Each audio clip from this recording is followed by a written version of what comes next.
Introducing your first fighter, fighting out of the blue corner, representing Sweden, presenting Alan Zagana! Introducing his opponent, fighting out of the red corner, representing Turkey. He is 18 years of age and hails from the city of Kastamonu. He is a five-time World Wushu champion, a five-time Balkan champion, and Turkish national champion with experience in Muay Thai and kickboxing, presenting Hamza Göksu. Your referee in charge is Mr. Isam Akul.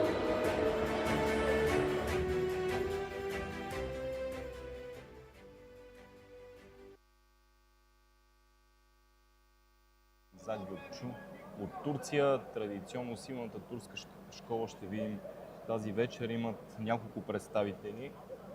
В публиката също имат доста турци, предполагаме и сериозна подкрепа за представители на тази държава. Първи рунд.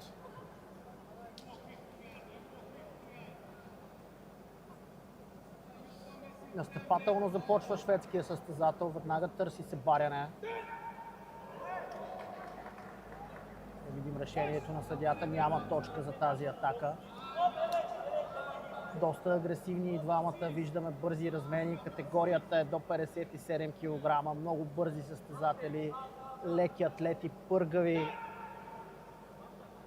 Тежка ще бъде задачата на шведския състезател. Много е титулован неговия противник, както чухте в официалното му представяне. Петкратен световен и петкратен балкански шампион. Точка за... Много отбеляза и точка турския състезател с добро събаряне. Добре успява да контрира и шведът. Предупредих ви по-рано, че реферът може да прекъсва играта в клинч с цел битката да бъде по-динамична и да не прекарват много време почивайки си там. Виждаме и примери вече.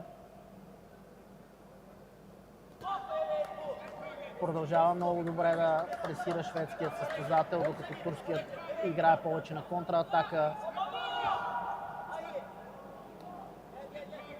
Подхлъзване може би за шведът. Хубаво събаряне.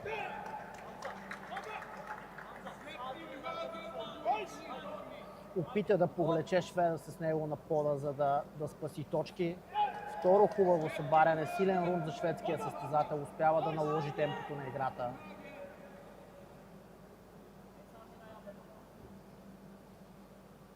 Не успява да поддържа дистанцията си добре турският атлет.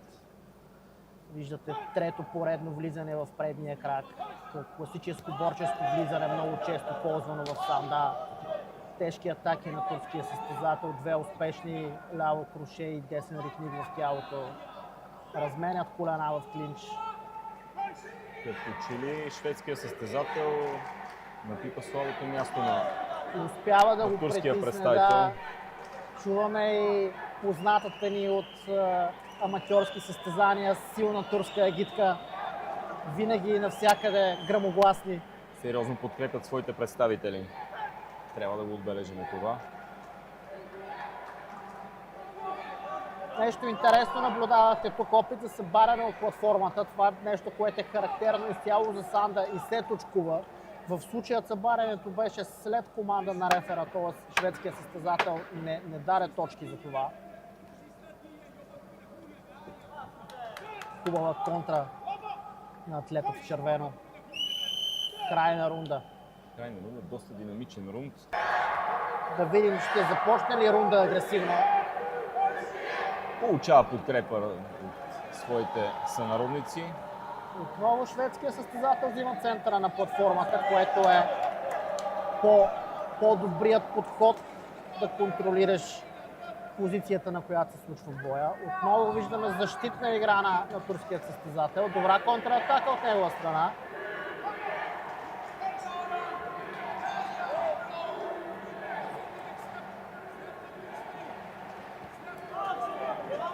Отново тежка размяна, търси високия ритник турския състезател. Хубави джабове на шведа. Отново атака в предния крак. Чудесно изпълнение. И двамата падат, няма да има точки нито за събарянето, нито за падането отвън, но много добре изпълнена атака още веднъж. Хубав ритник в тялото, мисля, че нанесе щети. Имаше кратка реакция от шведския боец. Хубаво ляво круше също. Почва да намира дистанцията си турския състезател. Тежък десен и хубаво събаряне след това. Може би започва обрат в рунда с това изпълнение на турския състезател. Отново въртяща атака, тежка.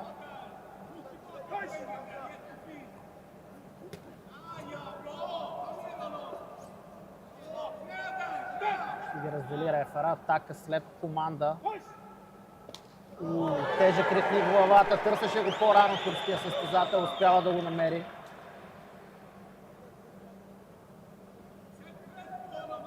Може да понесе много такива шведа.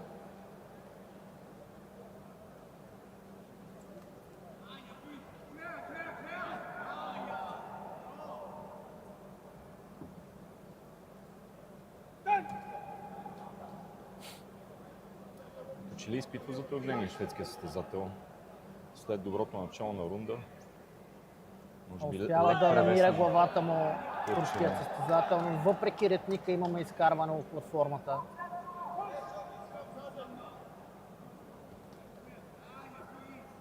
Което може да бъде много значимо, ако се натрупат повече такива, за да могат зрителите да придобият представа. Всяко изкарване от платформата води до 3 точки за другият състезател. Натрупването на 3 такива може да се равнява на един нокдаун. Изключително важно уточнение към правилника на професионалната самбо. Край на рунда, оспорван рунд. Трудно ми е да преценя кой състезател има превес. Добри атаки от турска страна. Вече сме готови за решителния трети рунд.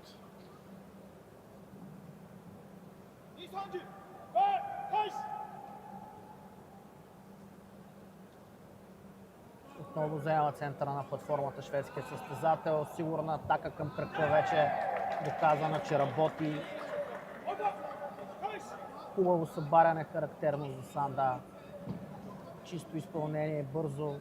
Опитва да натрупва буфер от точки рано.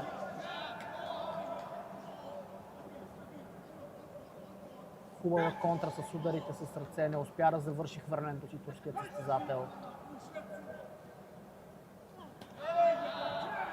Тежко дясно круше на шведа. Отново търси хвърляне. Турският състезател успешно успя да заслужи точка.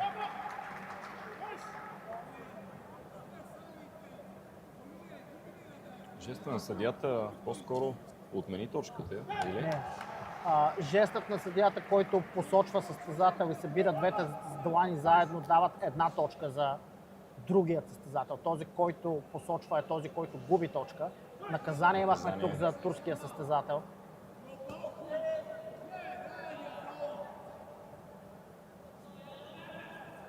Отново атака за единия крак. Не предвиди добре позицията си на платформата, обаче шведа.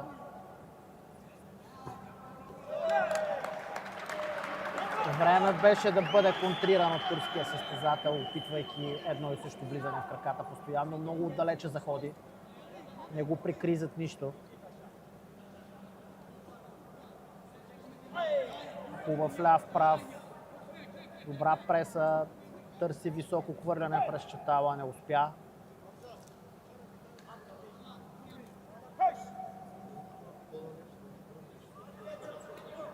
Отново стои добре зад левия си прав шведският състезател.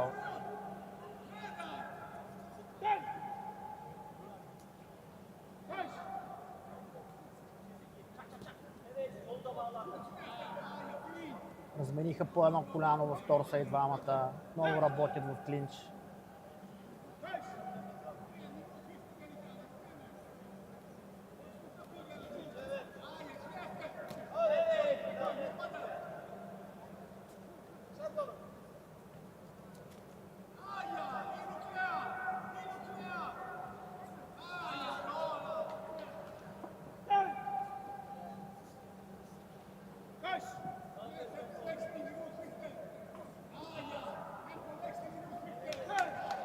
Избутване за турския състезател след полученото коляно в тялото.